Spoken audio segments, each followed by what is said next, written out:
Nimekuja dressing. Niko na kidonda kadogo hapa. Dressing. Kwa mguu. Ukakuja usiku. Uko serious madam? Na si hospitali 24/7. Okay, umekuwa na hii kidonda tangu lini? Nimekuwa nayo kama mwaka sasa.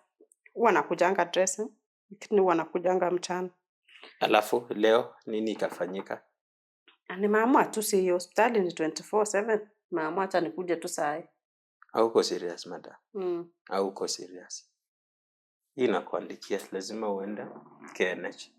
Hata hujaona kidonda yenyewe? Hii kidogo hii. Uko serious? Hii unaenda KNH. Nisaidie tu. Nimekuwa busy mchana. Nisaidie. Okay, umekuwa na wania, unahitaji kuona wound specialist. Wound specialist. Huwezi ukanisaidia kuosha tu? Acha nikuandikia. Wewe uende KNH. Sasa unakuja usiku. Umesema umekuwa na wania? Okay.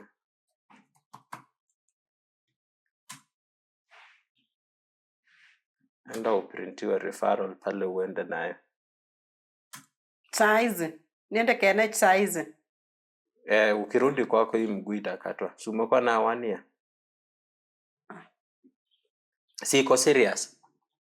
Umekuja usiku madam, usiku. Inamaanisha iko serious. Uenda KNH. Hii mguu itakatwa. Kwani tofauti ya KNH na hapa ni gani? Referral. Ile ni national, ni level 6. Huko kuna wound specialist, kuna madaktari aina. Sawa madam. So mbona uko hivyo? Si unisaidie tu. Umekuwa na wania na haijaipona. Ndio maana nakutuma huko na pia juu ya kukuja usiku.